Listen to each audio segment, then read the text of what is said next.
Morning my followers. કેમ છો સુરત? મજામાં છો ને? હું પણ એકદમ મજામાં છું.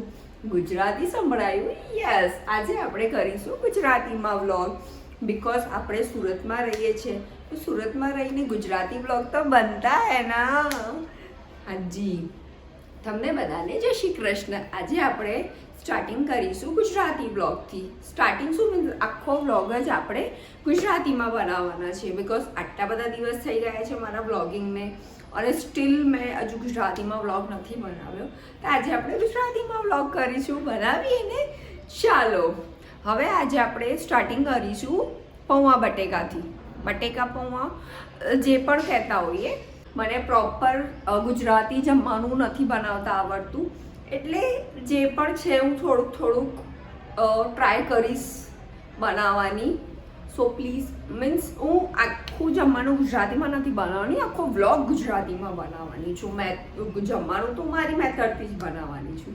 ઓકે, ચાલો તો હવે આપણે સ્ટાર્ટ કરીએ પૌવા બટેકા બનાવવાની. ઓકે, ચલો આવી જાઓ. ચાલો હવે આપણે સ્ટાર્ટ કરીએ પૌવા બટેકા બનાવવાનું. પહેલાં ગેસ ચાલુ કરવું,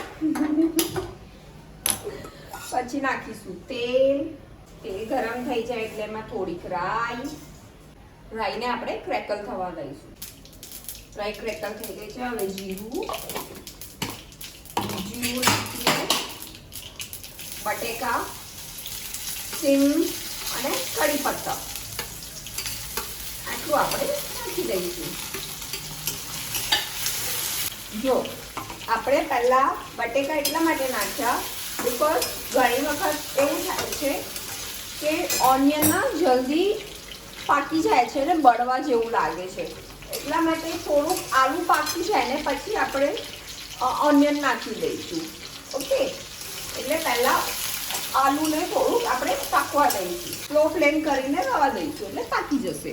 હવે છે ને આલુ કાચું પાકી ગયું છે. હવે આપણે એમાં ઓનિયન્સ નાખી દઈશું. મિક્સ કરીશું. આપણે એકદમ પ્રોપર મિક્સ કરવાનું છે. મિક્સ કરીને આપણે નાખીશું પૌવા.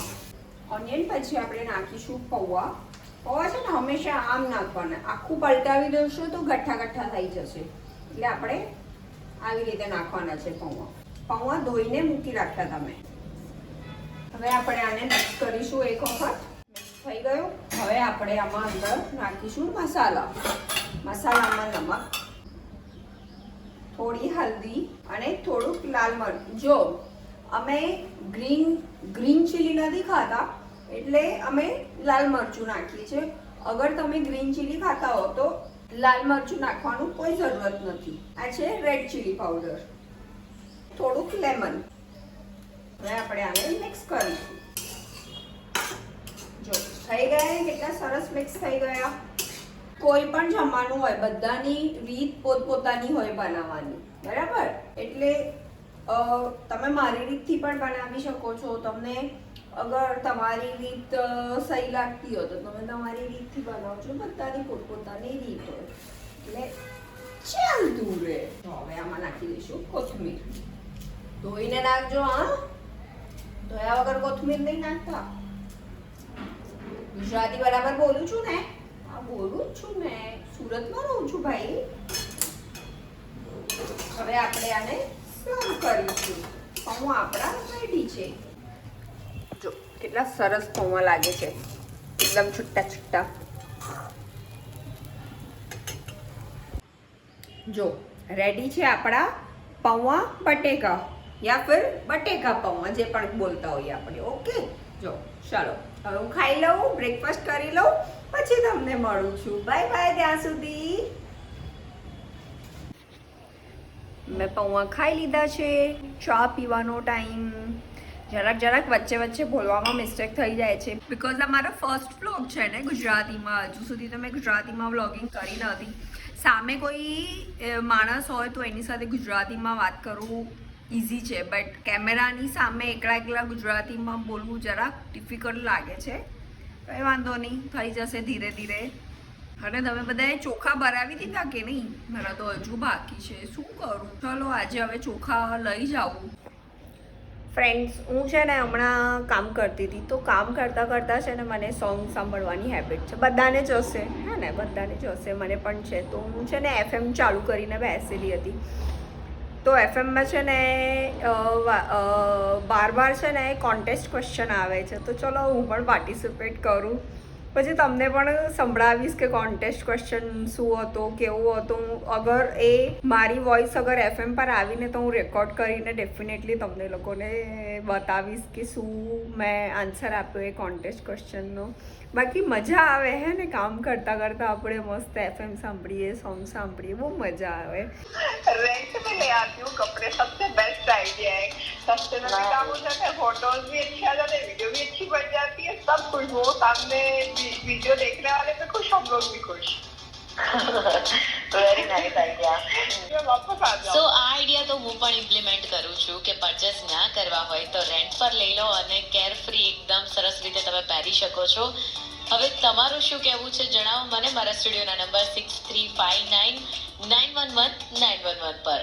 ફ્રેન્ડ્સ, જેમ મેં સવારે કહ્યું હતું કે આ વખતે મારા ચોખા ભરવાના રહી ગયા છે, તો ચલો હવે આપણે જઈએ ચોખા લેવા. બિકોઝ હવે સિઝન તો એન્ડ થવા આવ્યું છે. હવે ચોખા નહીં ભરાવીશું તો પછી ઓફ સિઝન થઈ જશે. પછી તો ઘઉંની સિઝન આવી જશે નેક્સ્ટ મંથથી, યા પછી માર્ચથી ઘઉંની સિઝન આવી જશે. તો હવે ફટાફટ જઈને આપણે પહેલાં ચોખા ભરાવી દઈએ, નહીં તો રહી જશે તો રહી જ જશે. ઓલરેડી બહુ લેટ થઈ ગઈ છું હું. તો ચાલો હવે આપણે ચોખા જોવા જઈએ, જો સારા લાગ્યા તો ભરાવી દઈશું. ઓકે,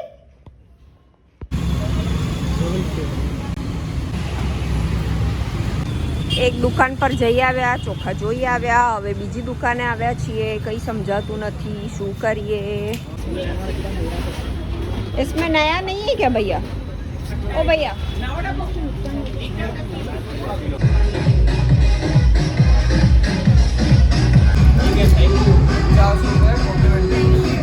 देखो गाइस, ये राधे ढोकड़ा वाला फ्री में दे रहे हैं ये सूप. जो भी आ रहा है ढोकड़े खाने वो सूप पी के जाए. देखो गाइस, राधे ढोकड़ा में फ्री में सूप बांटा जा रहा है. ये देखो सारे कस्टमर, हैप्पी कस्टमर.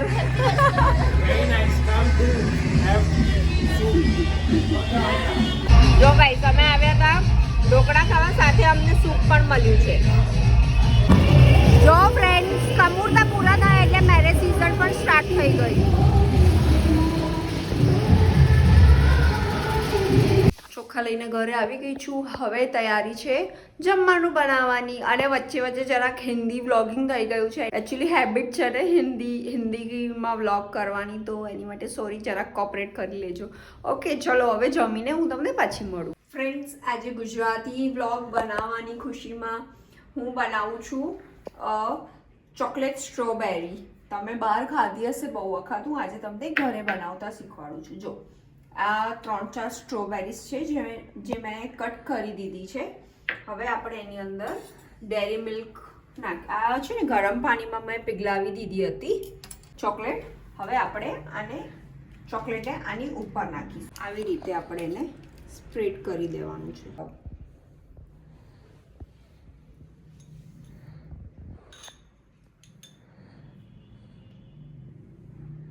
ચોકલેટ જો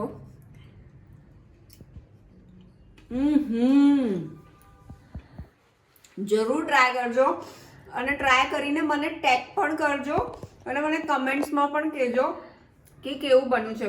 ડેફિનેટલી હું તમને ગેરંટી આપું છું, તમે આ બનાવશો ને તો મને યાદ કરશો જ. બહુ ટેસ્ટી છે. જાઓ અને તમે પણ બનાવો. અને હવે થઈ ગયો છે મારા વોકનો ટાઈમ, તો હું વોક પર જઈશ. હવે તમને મળીશું નેક્સ્ટ વ્લોગમાં. ત્યાર સુધી શું કરવાનું છે? લાઈક કરવાનું છે, સબસ્ક્રાઇબ કરવાનું છે, અને તમારા ફ્રેન્ડ્સ, રિલેટિવ્સ બધાને શેર પણ કરવાનું છે. ચલો બાય, ગુડ નાઇટ, જય શ્રી કૃષ્ણ.